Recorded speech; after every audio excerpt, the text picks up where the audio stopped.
Hello, good evening. I am going to try to unpack a few things from Jurassic Park today. So, super fun. Um, yeah, just kind of a good like ensemble, encore kind of a movie from all the Jurassic Parks and dealing with some of the same kind of themes and issues. And it was super fun and adventurous and action oriented. Maybe not as scary and suspenseful as I remember the first one being, but just really fun. So, and these movies are super cool to me because they are dealing with some really deep issues as far as science and our responsibility towards creation and things. And I'll unpack that just a little bit. But cloning, some of these things that kind of come up in the movies are actually huge issues that as Christians we ought to be prepared to at least have some thoughts about. And I don't think it's black and white. I don't know that you're going to have a black and white answer about stuff, but I think we need to be prepared to have conversations with people about it and to be able to do so in a way that invites other points of view and isn't like necessarily dogmatic. I think we all have a lot of this is uncharted territory in a lot of ways. So they're just great opportunities to have some really interesting discussions with people. And in having these conversations about science, we can find out a lot about what somebody believes about the Lord, or we can have some open doors to talk about how does the Lord fit into this or whatever. So I think they're great ministry opportunities. I also think they're just great opportunities for us to get involved with things that are going on in our world, but in a maybe less threatening way if we're talking about it because of a movie instead of like some, political bill that's being passed that we're disagree with or whatever. So I think they're kind of a nice, safe way to have some really great conversations with people. And if you're going with your kids, these are conversations your kids, this is their world that they're coming into. They're going to have to be facing some of these decisions. So it's a great opportunity to kind of start as a family, like training up your children and how do we look at these things from a biblical perspective. So I'm going to go through, I'm really not going to try to give answers to any of this. This is beyond my pay grade. Actually, it's just really, we don't even have time to go into those conversations, but I want to bring up like what are some of the conversations that I think could easily be coming out of this movie if you are inclined to go there. So let me just do this more as a introduction to the topics that are going on and maybe a little less of giving my opinion about those topics. So I'm just going to try to hit on a few things.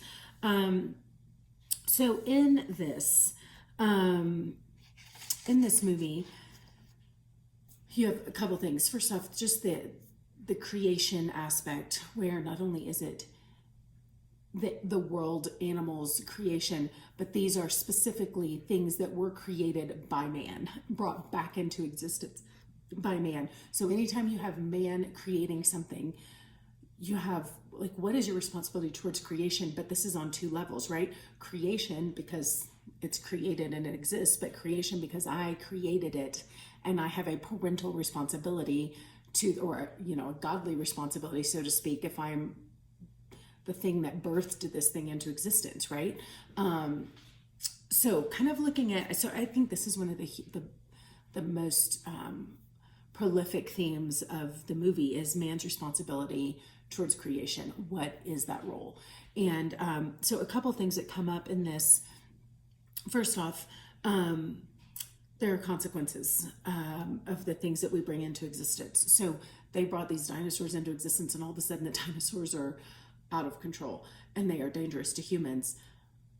But yet people brought them into existence. So do you just wipe them off because they're inconvenient for you, or do you have a responsibility towards this thing you created? And so, I mean, there's so many complicated levels to this conversation, but I love it. I love that it's that this is bringing up all sorts of complicated things to discuss. Like, I like the challenge. I like being forced to think about things that I maybe hadn't ever thought about in that way before. So what is man's responsibility to care for creation? What are the consequences of bringing and being aware that anything you create, there are consequences to that, right? Let's see. And I would say there's also a situation in this movie of a girl who was cloned. So that brings up some interesting issues too, because, and this kind of takes the idea of creation and makes it so like, not absurd because we're getting closer to these realities, but definitely like it makes them in hyperdrive for what we would normally deal with. But anyway, so she's cloned, and so she's dealing with the issues of first off, if she's cloned, the person who cloned her, like what was the plan? And I know there's some other movies that have done things like that where like you're cloned so that you can be, what was it, The Island? I think that maybe this was kind of the deal. Like they would create these clones, but the idea was if a person had medical problems, they had now a clone that they could harvest organs and stuff from. But you've now brought this thing into existence. Are they now beholden to the original purpose for which they were created, or do they have rights that are inherent to them as human beings? But really, our purpose is so we understand in these movies. There's a tension between the fact that we're created by somebody, and so that creator actually has a say in the purpose and the design for which we were made, right? They know our design because they brought us into existence. But as human beings, God gave us free will. So do we have to follow that intent that he gave to us, or do we go do whatever suits us? And God gave us the freedom to do both, right? We can choose to serve him, or we can choose our own free will. It's our choice. But he did not create us without a purpose. But these are really kind of interesting issues that come up because of a movie like this, where you have someone who's cloned, who's trying to figure out, what is my purpose? What's my identity? Well, that's very different because she wasn't brought into existence in a normal way. But even if she had been, I think we're so used to looking at things a certain way. So when you bring up somebody who's cloned, it brings up the fact that we understand we inherently want to look to our maker to understand our purpose and our identity. We don't always want to look to God for that, but I think in this movie, you see that's what she was doing, is she's looking to her maker to understand those things about her. So we inherently want to do the same thing when we, as human beings, maybe that's where we need to go, but sometimes we forget that. And so I think this movie kind of gives us a chance to remind people, like, if you're feeling lost, you can go to your maker for your purpose. Go to that for your identity. So this kind of brings up that whole conversation, is all I'm trying to say. I do such a good job of getting lost in the weeds. Anyways, also I would say a tangential kind of thing that's not part of the movie, but is a part of the question and the issue, is abortion. That idea of bringing something into existence. At what point is that now something that we have a responsibility towards? At what point is it alive? Is it something that we care for? And again, our responsibility for creation, I'm going to bring up, there's an issue in this where somebody makes a comment.